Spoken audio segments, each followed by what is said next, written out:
Hi guys, my name is Heather and I am new to the weight loss surgery community on YouTube. I've been watching a lot of videos, so you may have seen that I've watched them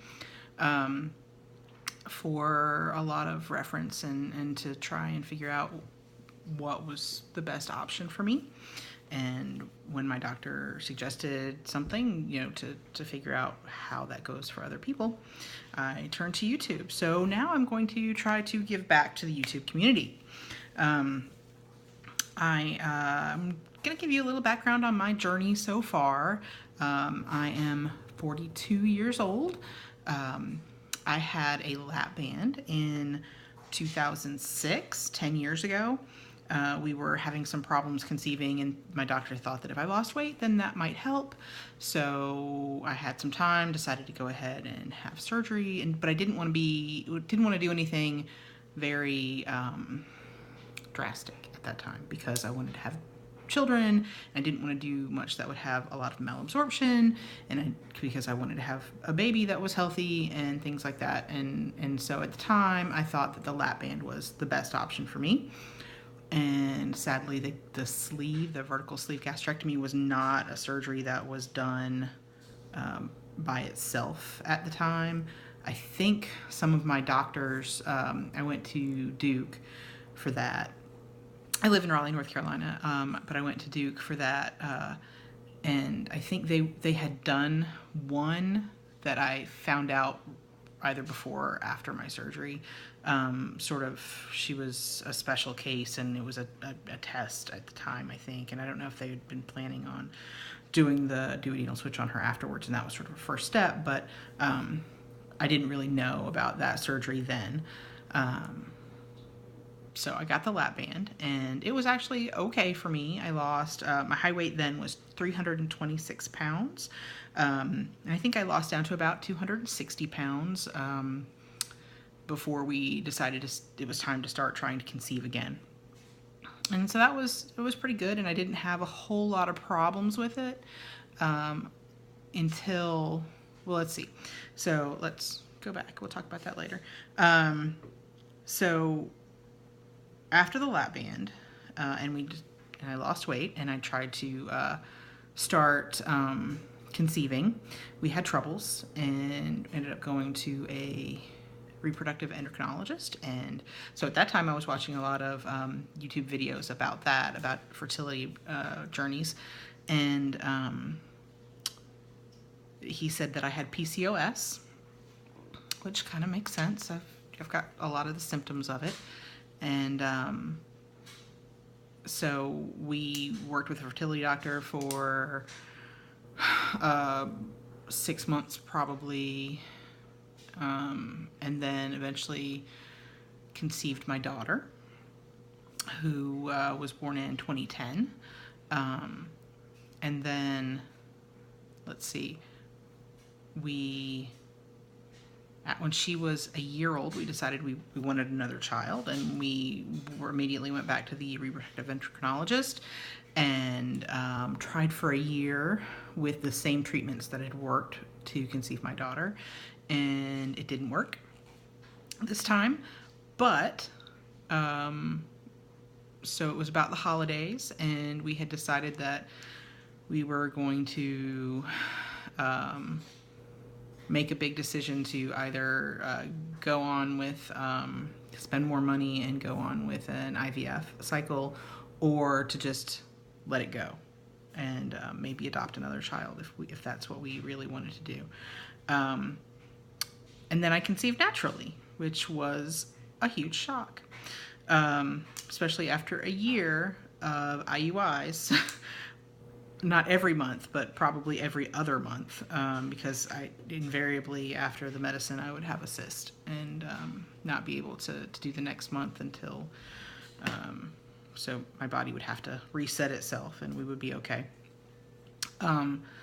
So that was awesome, but I had my son in 2013, and then during my pregnancy with him, I had a lot of reflux in the evening, so I slept with Tums by my bed, and I didn't get any more fills or anything in my band. I just left it as it was since we started trying to conceive my daughter. It was not a bad fill, and I could eat enough, but I wasn't really gaining too much weight with my daughter. I ended up back, maybe 275, but not up to where I had been before. And then with my son, I gained probably I was a little over 300, I think, when he was born. Both my babies were very large babies. My daughter was 10 pounds. My son was 11 pounds. So, lost a bit of that immediately. But so I had the reflux when he was born, and after he was born, it got better for a little bit, but then it sort of came back.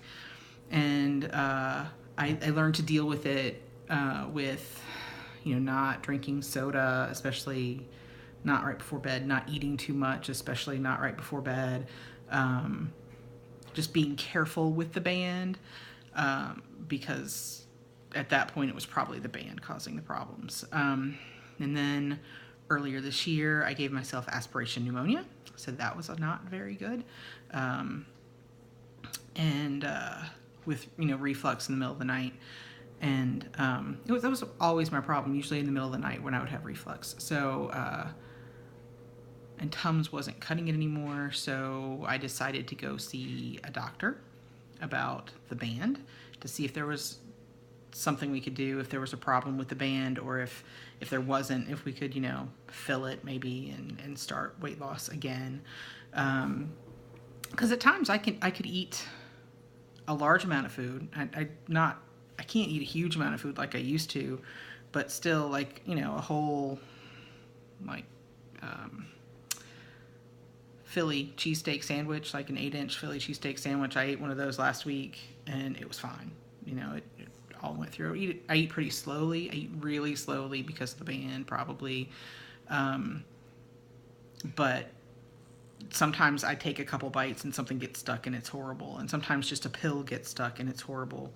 And so that was another thing that I had to do was not take vitamins right before I went to bed. I'd take chewable vitamins, and I couldn't take those right before I went to bed. And so I learned how to deal with it with modifying behaviors, but there was a problem. So I found a surgeon, and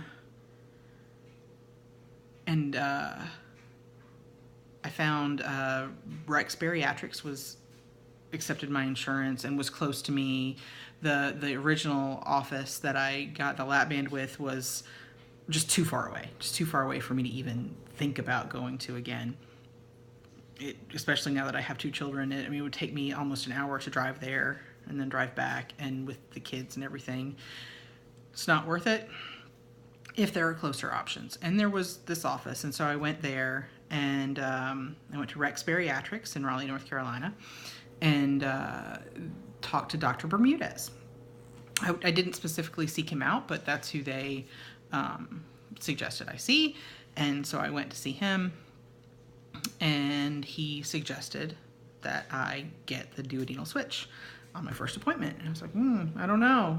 I don't know anything about that. So that's when I turned to YouTube and other internet sites, doing as much research as I could about it, just to see what it was and how the results are. And I was impressed with the results that I see all you guys having. So that was good. And it seemed really drastic, but I know that I have a metabolic problem.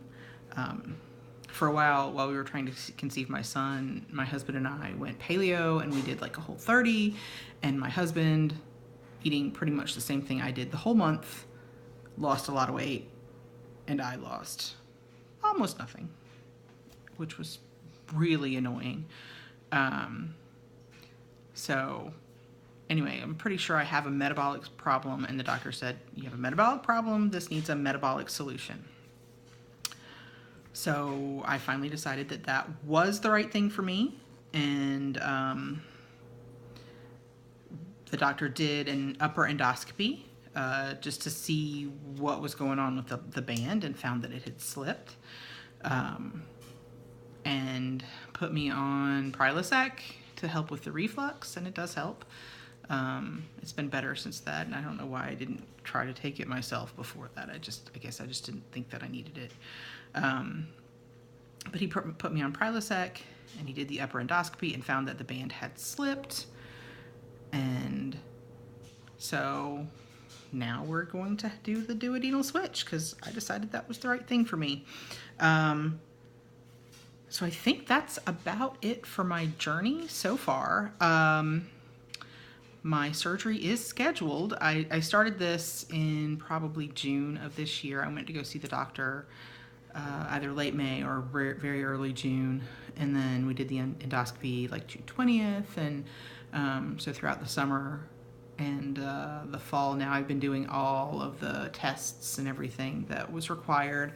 And my surgery is scheduled for Wednesday, October 26th. So that is now in 3 days after today. I'm on day 4 of my 7-day pre-op liquid diet, which has been harder than I expected. I didn't have any problems with the drinks, the protein shakes before I had to take them all day, and when that was not just all that I could have.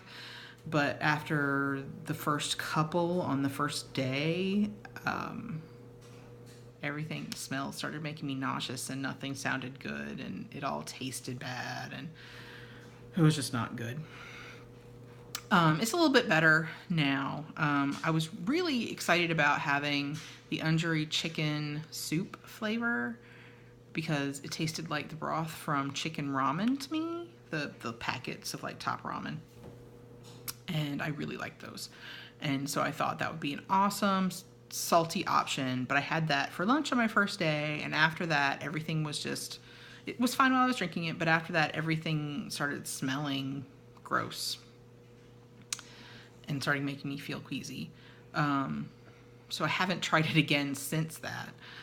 I might be able to again soon, we'll see. But I bought a bunch of sampler packs of different things, and I have a lot. Premier Protein ready-to-drinks are pretty good and still taste okay to me. A lot of them taste just too sweet, and I'm not a fan of artificial sugars, artificial sweeteners, so that's pretty bad for me right now, but I'll get over it, I'm sure. Usually if I can add some coffee to something that's too sweet, if it's like a chocolate or vanilla, something that blends well with coffee, that helps because a little bitter gets rid of the too sweet flavor. So I'll add some decaf coffee to those things sometimes. Right now I'm drinking a Syntrax Nectar Fuzzy Navel, which did not blend as well as all of the other ones have, so it's got some chunky bits on the side. I even shook it up in my blender bottle a second time, and that didn't really help, I don't think. But it tastes pretty good, so that's good. So I'm allowed to have 1 ketogenics bar per day, and that has been a savior. Yesterday, around lunchtime, I was just I had no energy, and I was kind of feeling achy and just felt horrible, and I decided for lunch that I needed to have my bar then. I'd had it for dinner one day, and then I had it as an afternoon snack one day when I didn't have a shake with me, but I did have the bar, and I was hungry. I totally went to a company affair that had an open bar and a buffet and appetizers beforehand, and all I had was water while I was there. And I was very proud of myself. But afterwards I was hungry. I drank a shake on my way over, and then afterwards I was really hungry. So I ate the bar then, and that helped. But then the day that I was feeling really, really bad, the bar helped a lot, I think, because it has more carbs than the shakes do. I think it has a lot of like fiber carbs in it. I don't know. I haven't really looked, but it definitely has more carbs in it than the drinks do. So that's been helpful. I can have 3 to 5 shakes a day. I've been going with, and I can replace one of those with a bar if I want to. I've been going with 3 shakes plus a bar a day so far, and that's been okay. I'm not really into Jell-O. I could have that if I wanted to, sugar-free Jell-O. I could have sugar-free popsicles if I wanted to, but like I said, I'm not really into artificial sweeteners, so haven't really felt like those. I have had some, I got some sugar-free lemonade to mix into water, but I'm a pretty good water drinker anyway, so I drink water normally all the time. I like a Coke, but I've got to give that up. A real Coke, not a Diet Coke. But I've given that when I had the Lapband. I gave up soda for a long time. And now it's not something we keep in the house, but it's something that I would go out and get occasionally. But that's going to go away. It has gone away. I haven't had one, obviously, since the liquid diet started. But I think that's about it for me. I've been watching a lot of your videos and enjoying, and I hope to remember to keep making these videos at least once a week. The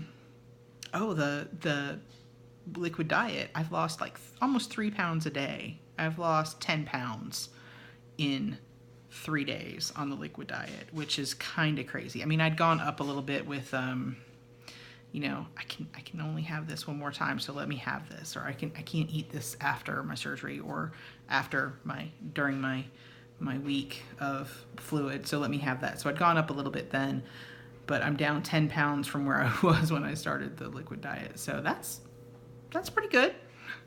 We'll see what it is at the end, but I'm so far, it's hard, but I'm sticking to it and doing pretty well, I think. So yeah, I hope to see you guys again soon, and I'll talk to you later.